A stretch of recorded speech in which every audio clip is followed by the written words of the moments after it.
So I'm Daniel from AudioQuest. I look after our European sales, and today, or this session now, we're going to listen to some AudioQuest interconnect cables.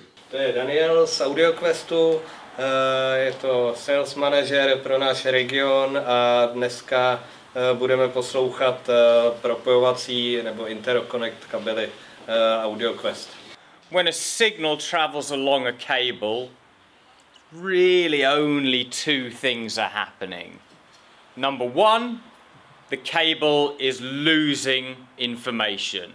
So normally that lovely detail in music which connects us to the artist, some of that goes missing, and it doesn't matter how clever your speakers or amplifier are, once the information is gone, it's gone. Kabely umějí jenom dvě věci. A jedna z nich je ta, že když po ní putuje signál, tak se z něj postupně ty informace ztrácejí. Všechny ty jemné detaily, které tak přibližují umělce posluchači. A jakmile se tyhle signály ztratí a ty detaily, tak je úplně jedno, jestli máte úžasné reprosoustavy nebo zesilovač, už je tam nikdy nikdo nevrátí. Every cable and every system in the whole world is doing is acting like an antenna. So just like the antenna that's on your roof to pick up a TV signal, all that is a length of metal. Every cable in the world acts like an antenna as well. And the world today is full of radio frequency. Mobiles, TV broadcasts, in our homes, our Wi-Fi routers, anything with Bluetooth. My washing machine wants to connect to my router so I can wash some clothes while I'm here in Litovel. But all of those products are effectively using high frequency noise to communicate, and every cable picks up that noise, and in our opinion it does that to the signal. You can still hear what I'm saying, but you can hear with a lot more detail when I take my hands away from my face. Kind of important when you're listening to me, really important when you're listening to music on a great system. No a každý kabel dělá ještě jednu věc, a to, že vzhledem k tomu, že je to dlouhý kus kovu, úplně stejně jako anténa, tak se jako anténa chová a sbírá z okolí vlastně jakýkoliv rušení. A že ho máme dneska spousta. Bluetoothový zařízení, mobilní telefony, sluchátka, dneska konec konců i pračky, myčky, ledničky, všechno si to chce popovídat s vaším routerem, připojit se na internet. Bohužel to všechno používá vysokofrekvenční signály 2,5–5 GHz, který se chovají v audiosystému prostě jenom jako šum, který podle AudioQuestu funguje asi podobně, jako když si dáte před ruku před pusu a pak nerozumíte pořádně tomu, co Daniel říká. Dá se rozumět možná, ale není to ideální a mnohem důležitější je to ještě u těch beden. All cables are bad. No cable is clever enough that it's adding good information.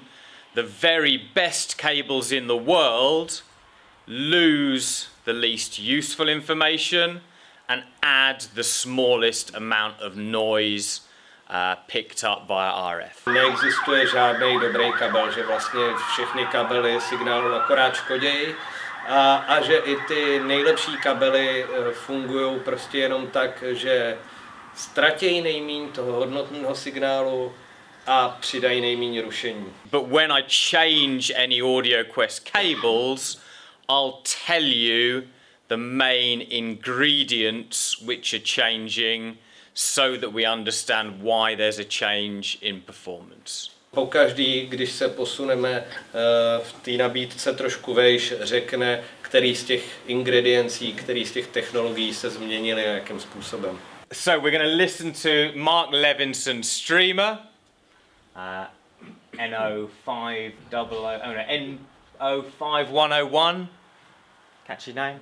And then the Mark Levinson integrated amplifier, the 5805, and I'm just going to change the interconnect between these two units, and then you can tell me, made a difference, made no difference, or hopefully not worse. A budeme hrát z tohohle krásného streameru od Marka Levinson do zesilovače Mark Levinson a jediný, co se v systému bude měnit, je propojovací RCA kabel neboli cinč.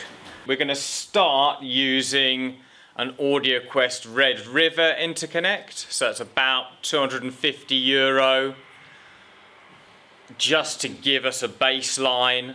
I'll play the track twice, not all the way through, because you guys want to have lunch, but I'll play it twice because when you hear a new track in a new room, your brain will hear some extra details the second time. So to try to eliminate that psychological effect, I'll play it twice, then as quickly as I can, I'll jump up and we'll go from AudioQuest Red River to our brand new zero characteristic impedance range, starting with Black Beauty. When I change the cables, as I say, I'll tell you the ingredient changes, and at the end, I'll explain in a bit more detail what those ingredients are doing. Takže začneme s kabelem Red River, který je, není to úplně nejlevnější, ale je jeden z těch nejlevnějších kabelů, který AudioQuest nabízí. Cena je přibližně nějakých €250, což je 8–10 tisíc korun. A potom, co si ho poslechneme, tak se posuneme k Black Beauty, která je přece jenom o trochu dražší a už má složitější konstrukci. První, co proběhne, bude, že si poslechneme na tom základním kabelu skladbu rovnou dvakrát, aby jsme eliminovali vliv toho, co se děje naprosto přirozeně, a to, že když slyšíte novou písničku v novém pokoji, na novém systému, tak si při druhém přehrání všimnete nových detailů. Jeden z jejich kabelů, který mají něco, čemu výrobce říká nulová charakteristická impedance. Cable is called Pegasus. Pegasus changes the dielectric, the surround of the conductors. The conductors now sit loose inside the dielectric, and it's a new material. And we add our DBS packs. I'll explain that all. Posuneme se rovnou k modelu Pegasus, který se liší tím, že má jinak řešenou izolaci. Konkrétně je tam jiný materiál izolace, ve kterém je ten vodič, po kterém putuje signál, ložený volně. To znamená, že se v té izolaci může pohybovat a funguje tam vrstva vzduchu. O tom se pobavíme pak ještě dál. A krom toho je tam, jste si mohli všimnout, takový baťůžek s bateriema, který to dielektrikum napájí, který nazývají DBS. For me there, just the voice is starting to really come out. You hear the emotion and the detail in there. That song, the guitar and the vocal is recorded in a working prison cell in America. So if you start to feel like you're in prison, the system's doing a good job. Dan říká, že je super, že to většina z vás nějak postřehla, že pro něj osobně je ta změna hlavně v tom, že hlas je takový přirozenější, přítomnější a že člověk začíná trošku vnímat tu akustiku a náladu toho prostoru, protože tenhle track byl nahraný ve skutečné vězeňské cele v Americe, takže pokud snad začnete mít pocit, že jste trošku ve vězení, tak ta sestava funguje výborně. So next cable we're going to listen to is called Thunderbird. Thunderbird, we changed the dielectric, the surround material to Teflon. One ingredient change. Takže tady na Thunderbird přecházíme a změnila se jediná věc. Ta izolace, to dieelektrikum je tentokrát z teflonu.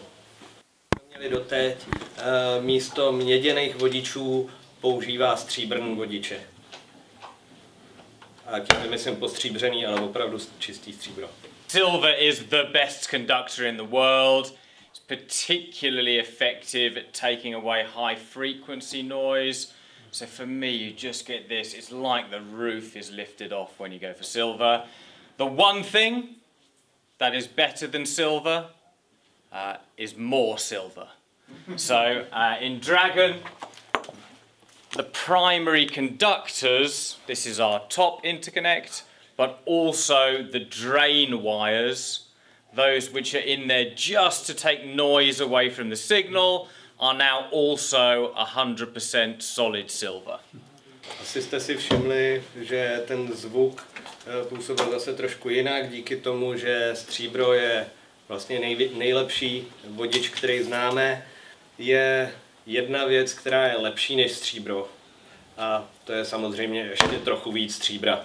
A proto v tom nejdražším kabelu Dragon tak jsou ze stříbra vyrobený i vodiče, které jsou v tom kabelu vlastně jenom proto, aby pohltili rušení a odvedli ho mimo signál. I spoke at the beginning about zero characteristic impedance. You can see it quite easily on this Thunderbird cable. To make a zero characteristic impedance cable, you need to completely isolate positive from negative. Na začátku Daniel mluvil o něčem, čemu říká nulová charakteristická impedance. Na tom kabelu Thunderbird můžete úplně jasně hned tu technologii vidět, protože nulové charakteristické impedance toho kabelu dosáhnete pouze tím způsobem, že zcela oddělíte pozitivní a negativní vodič. And the idea with that design, there's a conversation happening between the source and the amplifier. So down the positive, back up the negative. Every cable with a characteristic impedance is getting in the way of that conversation. With a zero characteristic impedance cable, the units have no impedance mismatch, so their function is as good as it can possibly be. Ten streamer nebo zdroj neustále komunikuje s tím zesilovačem. Po pozitivním vodiči jde signál dovnitř, nějaký signál se vrací po negativním vodiči a ve chvíli, kdy je tam běžný kabel s nějakou charakteristickou impedancí, tak tu komunikaci ovlivňuje nebo do ní vstupuje nějakým způsobem. Když tu charakteristickou impedanci nemáte, tak ty přístroje můžou komunikovat vlastně nejlepším možným způsobem, který kabel dovolí. So the other thing I mentioned, when we move from Black Beauty to Pegasus, one of the changes we make is we add our DBS pack. It's a patent held by Bill, our owner. What this does is charges the insulation. So, excuse the slightly funny hand signal. If that's my conductor in the middle of my insulation, the insulation is made of plastic. It doesn't conduct much signal, but it does conduct a little bit. So what we do with DBS is fill that with 72 volts, less than 1 amp, so that none of the signal from the conductor gets lost into the insulation. That is fully charged all the time. The little button on there is just so you can check the batteries are still working. For most people, if they don't press it all the time like I do, that lasts about 10 years for a set of batteries in here. Jedna z věcí, kterou jsem vám ukazoval, nebo kterou vám Daniel ukazoval, když jsme se pohybovali z Black Beauty na Thunderbird, tak je jejich systém DBS, což je technologie, kterou si patentoval přímo Bill. A ta spočívá v napájení dielektrika, té izolace toho kabelu, což může znít zvláštně, protože izolace je vyrobená z plastu, který, jak víme, elektřinu nevodí. Ale Daniel tvrdí nebo říká, že ve skutečnosti tam nějaká nízká míra vodivosti je a ta dielektrikum má tendenci pohlcovat vlastně část toho signálu, který putuje tím vodičem.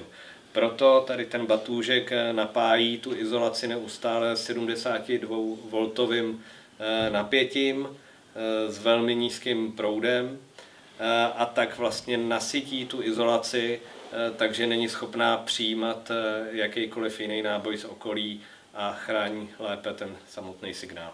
A baterka vydrží 10 let, pokud si nehrajete moc často s tou diodkou, která je tam pouze jenom pro kontrolu stavu baterie.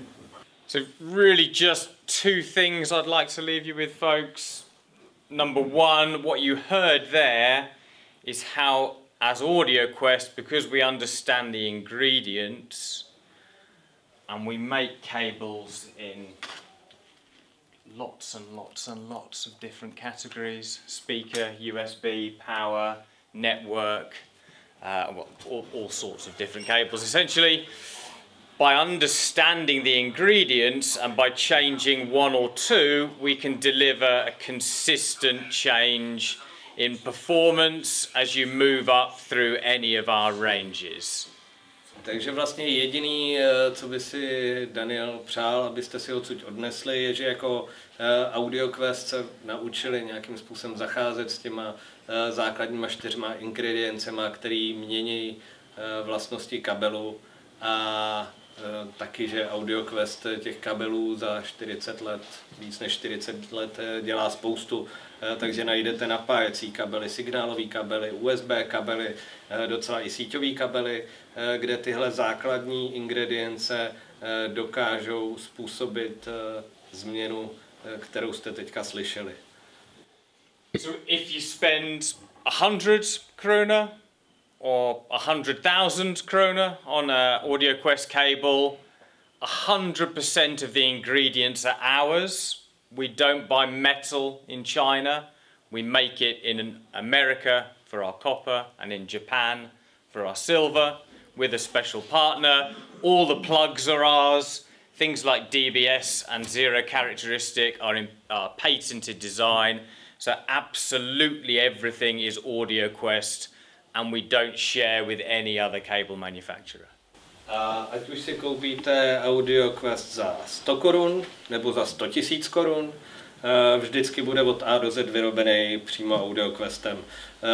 V případě stříbrných kabelů, tak jejich japonským partnerem, který ho mají nasmlouvanýho. Bude využívat čistě technologie AudioQuest, který nezdílejí s žádným jiným výrobcem kabelů. A vězte, že i konektory a třeba měděný bodiče vznikají přímo v Americe s americkým mědí, takže neplatíte za nějakou označkovanou Čínu. And the final kind of most important thing I would like to leave you with is it's most exciting for you and for your customers to listen to these cables. I can stand up and talk for hours and hours and hours about AudioQuest, and most customers in the end not that interested to buy something from me, or I can spend 10 minutes just listening, and it's a much more interesting experience for people. The other thing we really encourage you to do is give customers cables to take home. When they take them home and plug them in, they'll think, oh, it's nice. On Monday morning, when they have to give them back to you and their system goes back to sounding worse again, I promise you they sit there all week thinking, oh, come on, this, I know this can sound better. So the experience is really important if you want to be successful with selling AudioQuest. I'm sure many of you in the room already are, so thank you very much for that. But yeah, my boss loves to say it's not that difficult to sell AudioQuest, but you have to do it. You know, customers don't run through your shop door throwing money at you, asking for the most expensive cables. You just have to take them and say, listen, please, spend some time with me, just listen to 1 or 2 cables, and then you find the success just goes up. Ještě jenom takový malý detail pro vás, který prodáváte AudioQuest. Daniel by ještě o tom tady mohl mluvit hodiny a hodiny, stejně jako vy. Někteří pravděpodobně o tom už umíte mluvit velmi dobře, ale to většinou nefunguje úplně skvěle. Mnohem efektivnější, než hodinu do zákazníka hučet, že ten kabel je bezvadný, je vzít ho, posadit před reprosoustavy a pár kabelů vyměnit, nechat ho to poslechnout. A jedna z věcí, kterou obecně doporučuje, je půjčit ten kabel domů na víkend. Po víkendu, když vám ho ten zákazník potenciálně vrátí, tak si můžete být skoro jistí, že následující týden stráví poslechem svého systému, který se rázem vrátil na původní stav. V jeho očích a učích se zhorší a pravděpodobně za váma přijde a ten kabel si odnese. Pan šéf byl prej většinou říká, není úplně těžký prodávat AudioQuest, ale musíte to dělat, protože zákazníci za váma určitě nepoběžejí s tím, že vám chtějí dát 100 000 korun za ten nejdražší a nejlepší kabel. Musíte jim dát šanci, aby si ho poslechli, zažili a pak případně přišli.